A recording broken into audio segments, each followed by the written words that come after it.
माननीय सभापति जी, इस महत्वपूर्ण विधेयक लेकर के जब मैं सदन में आया हूं, मैं चर्चा जब प्रारंभ कर रहे हैं तो कुछ बातें शुरू में ही मैं रखना चाहता हूं ताकि डिबेट का स्तर भी अच्छा रहे, ऊंचा रहे, सदन का गरिमा भी बनाए रखे और तर्क सामने में आए और इस महान राज्यसभा के सदन में बहस जो है वो सार्थक रूप से हो और इस बिल को हम सब मिलकर के पारित करें। आदरणीय सभापति महोदय जी, ये ज्वाइंट पार्लियामेंट्री कमेटी जब बने हैं उसके बारे में मैं अभी जिक्र करूंगा। उससे पहले, कमेटी बनने से पहले कई लोगों ने कहा कि इसका कंसल्टेशन जितना होना चाहिए था हुआ नहीं है। मैं इतना जरूर बताना चाहता हूं कि जब हम ये वक्त संशोधन बिल लेके आए और जेपीसी बनाया, उससे पहले हमारे अल्पसंख्यक मामलों का मंत्रालय ने व्यापक रूप से देश भर में जितने स्टेक होल्डर्स हैं, राज्य सरकारों से, माइनॉरिटी कमीशंस होते हैं स्टेट में, वक्फ बोर्ड होते हैं और वहां के ऑफिसर्स और इंटेलेक्चुअल कम्युनिटी से, धार्मिक संस्थाओं में जो लोग प्रतिनिधि करते हैं, कई लोगों से बातचीत करने के बाद ये बिल तैयार करके हमने इस सदन में पेश किया, पार्लियामेंट में पेश किया। फिर उसके बाद में ज्वाइंट कमेटी का गठन हुआ और राज्यसभा और लोकसभा से सदस्य मिलकर के जो काम किया है, मैं सदन पे ऑफिशियली मैं अपना बात को दर्ज करना चाहता हूं कि ये जेपीसी ने जो काम किया है, इससे ज्यादा पूर्व में जितने भी जेपीसी बने हैं, इतना लंबा, इतना व्यापक काम आज तक नहीं हुआ है। कुल मिलाकर के 284 संगठन, स्टेक होल्डर्स, अलग अलग क्षेत्र के लोगों ने जेपी के समक्ष आकर के अपने बातों को रखा, ज्ञापन सौंपा और 97 लाख से भी ज्यादा, अब छोटा मोटा पत्र को मिलाकर के 1 करोड़ से ज्यादा हमारे देश के लोगों ने ज्ञापन सौंपा है और अपना मत को जेपीसी और मंत्रालय को दिया है। तो किसी बिल को सदन में चर्चा करने से पहले 1 करोड़ से ज्यादा सुझाव मिलना, ये भी अपने आप में ऐतिहासिक है। विचार विमर्श राज्य सरकारों से भी हुए और साथ साथ में कल लोकसभा में बहुत लंबी चर्चा हुई और देर रात यानी कि आज सुबह बिल पास करके राज्यसभा में आया। मैं मानता हूं कि ठीक है, हमारा मेंबरों ने कहा है कि संशोधन देने के लिए समय मिलना चाहिए था, लेकिन सबने ये एग्री किया है कि आज जो सुबह हमारा मेंबर ने सवाल उठाया, चेयरमैन साहब ने कहा है कि ये हम लोगों ने बिजनेस एडवाइजरी कमेटी में ये तय किया कि आज ही इसको यहाँ चर्चा करना है। ज्वाइंट कमेटी ने 10 शहरों में मुंबई, अहमदाबाद, हैदराबाद, चेन्नई, बेंगलुरु, गुवाहाटी, भुवनेश्वर, पटना, कोलकाता और लखनऊ में जाकर के अपना पूरा वहां समय भी दिया है और आज मैं कमेटी के हर एक मेंबर को भी धन्यवाद देना चाहूंगा। बाकी जो इस बिल में बोलने वाले हैं उनको धन्यवाद, मैं जब जवाब दूंगा आखिरी में तो मैं जवाब देते समय धन्यवाद जरूर मैं रखूंगा। सर, हर व्यक्ति, मैं तो इस सदन में एक मंत्री के रूप में बोल रहा हूं, लेकिन साधारण रूप से ये एक्सपेक्ट करता है कि कोई अच्छा काम करेगा तो उसका तारीफ भी जरूर होगा और खास करके उन लोगों से तारीफ ज्यादा मिलेगा जिसका इच्छा को मैं पूरा कर रहा हूं। इसलिए सभापति महोदय जी, 1976 में जब वक्फ इंक्वायरी रिपोर्ट को पेश किया गया था, वो कमेटी किसने बनाया था सर? कांग्रेस सरकार ने कमेटी गठन किया, वक्फ इंक्वायरी कमीशन बिठाया। कमीशन ने जब रिपोर्ट पेश किया, बहुत लंबा रिपोर्ट है, मैं जो यहाँ रेलेवेंट है उसको कोट करता हूं। मिसयूज बाय मुतावालिस्ट and the inquiry committee called out the Mutawalis misusing the authority and power and proposed for steps to be taken to improve the functioning of the वक़फ़। ये सबसे पहले रिपोर्ट आया। उसके बाद में दूसरा जिक्र किया कि इतना केसेस वक्फ प्रॉपर्टी को लेकर के बना हुआ है, लिटिगेशन इतना ज्यादा लंबित है, इसको सरल करने के लिए सरकार को कदम उठाना चाहिए। उसके बाद सचर कमेटी बनी। सचर कमेटी का रिपोर्ट 2006 में पेश किया गया। उसका मुख्य अंश सचर कमेटी ने जो कहा, एक तो जो वक्फ बोर्ड है उसको स्ट्रेंथन किया जाना चाहिए और ये पुराना सिस्टम में चल रहा है, डिजिटल होना चाहिए। साथ साथ में सचर कमेटी ने कहा कि उस समय 4.9 लाख वक्फ प्रॉपर्टी है इस देश में, आज तो बढ़ गया, उस समय 2006 में, और 4.9 लाख वक्फ प्रॉपर्टी जो रजिस्टर्ड वक्फ प्रॉपर्टी है उनका टोटल इनकम सिर्फ 163 करोड़ पर एनम था, 160 करोड़।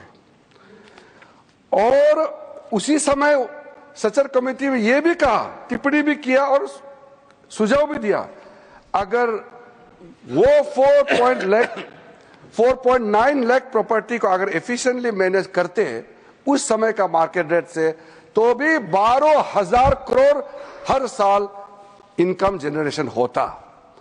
तो 12,000 करोड़ होना चाहिए था, लेकिन 163 करोड़ जनरेशन हुआ है। फिर उसके बाद में हम लोगों ने आकलन किया, आज का दिन में 8.72 लाख जो प्रॉपर्टी है इतना बढ़ गया, उसका तो हम हिसाब भी नहीं लगा सकता है, और मुझे हिसाब भी लगा के आंकड़े पेश नहीं करना चाहिए क्योंकि मार्केट का अपना अपना एक फॉर्मूला होता है। लेकिन एक कॉमन सेंस है कि अगर सचर कमेटी 4.9 लाख प्रॉपर्टी को अनुमान लगाया 12,000 करोड़ इनकम होना चाहिए, तो आज उसको आप आज के समय मार्केट रेट में हिसाब लगा करके आप अनुमान लगा सकते हैं। सचर कमेटी ने यह भी कहा, सेंट्रल वक्फ काउंसिल में और स्टेट वक्फ बोर्ड में और ब्रॉड बेस करके इंक्लूसिव होना चाहिए। ये बंद कमरे में कुछ लोग बैठा है ऐसा लग रहा है, इसको खोलना चाहिए, ब्रॉड बेस करना चाहिए। साथ साथ में सेक्रेटरी जो सेंट्रल वक्फ काउंसिल और स्टेट बोर्ड है उसका स्तर सीनियर लेवल होना चाहिए। उस समय under secretary, deputy secretary rank का था, उसको कहा कि ज्वाइंट सेक्रेटरी, एडिशनल सेक्रेटरी का रैंक ऑफिसर को नियुक्त करना चाहिए। और साथ में सर, बच्चों और महिलाएं के लिए, महिलाएं और बच्चों के लिए स्पेसिफिक कदम उठाना चाहिए। इस सचर कमेटी ने उस समय रिकमेंडेशन किया। और उसके बाद एक ज्वाइंट पार्लियामेंट्री कमेटी का गठन हुआ जिसका अध्यक्षता के रहमान खान ने किया।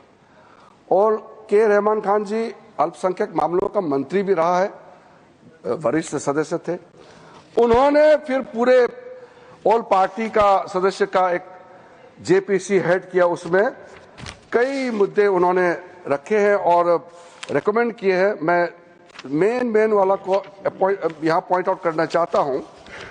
एक तो उन्होंने पॉइंट आउट किया कि जो इंफ्रास्ट्रक्चर है वक्फ बोर्ड का वो काफी नहीं है और मैन पावर और फंड बहुत ही मीगर है, कम है, छोटा है, वो काफी नहीं है। दूसरा कहा कि ऐसा लगता है कि सारा जो झंझट है वो मुतावली पे केंद्रित है। मुतावली को कैसे अपॉइंट करना चाहिए, कैसे हटाना चाहिए, सारा विषय वही केंद्रित है। इसको भी पॉइंट आउट किया है।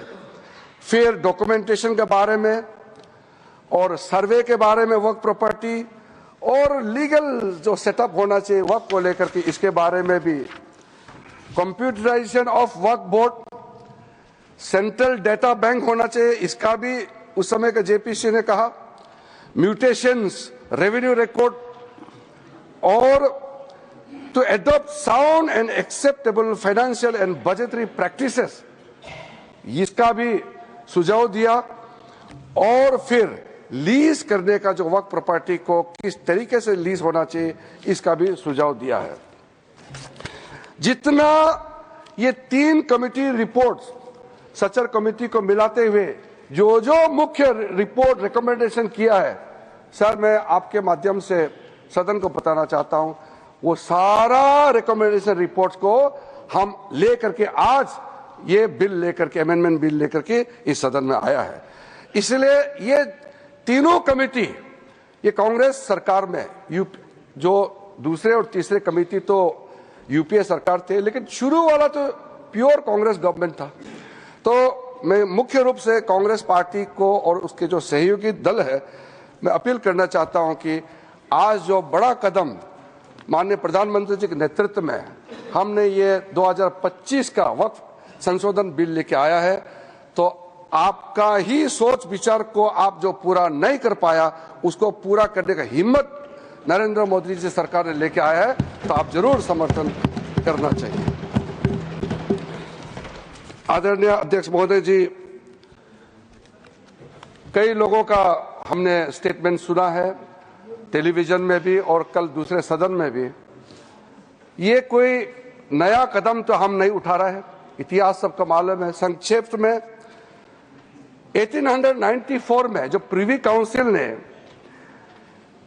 वक्फ अल औलाद, जो बच्चों के लिए वक्फ क्रिएट करते हैं, उसको इनवैलिडेट करने के लिए एक ऑर्डर पास किया था, जो बाद में जाके बड़ा विषय बना। मुसलमानों का बड़ा दल गया, अपील किया ब्रिटिश हुकूमत के साथ, तब जाकर के 1913 में द मुसलमान वक्फ वैलिडेशन एक्ट को पहले बार औपचारिक तौर पर कानून के रूप में इस देश में शुरू हुआ।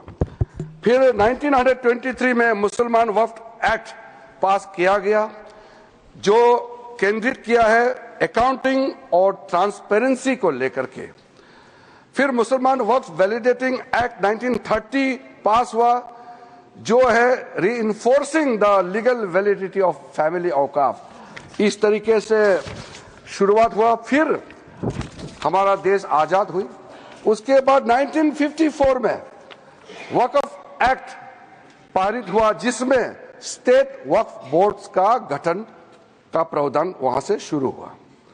फिर उसके बाद में 1959, 1964, 1969 और 1984 में वक्फ एक्ट 1954 को फिर से संशोधित करके यहां से पास हुआ, और 1995 में सबसे ब्रॉड बेस बिल फाइनली जो आया, जिसको आज हम अमेंडमेंट कर रहे हैं, जिसमें ट्राइब्यूनल गठन का प्रावधान रखा गया। सेंट्रल वक्फ काउंसिल, जो आज के दिन में मैं उसका अध्यक्ष के रूप में काम कर रहा हूं, उसका गठन हुआ। फिर जो वक्फ जिसका इनकम 5 लाख से ज्यादा है, उसमें एग्जीक्यूटिव ऑफिसर अपॉइंट होना चाहिए, यह प्रावधान शुरू हुआ है।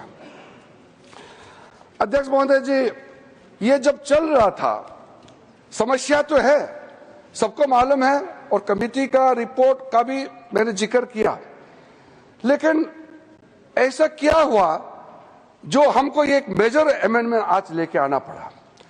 2013 में यूपीए सरकार था और चुनाव सर पे था, चुनाव आने वाला था।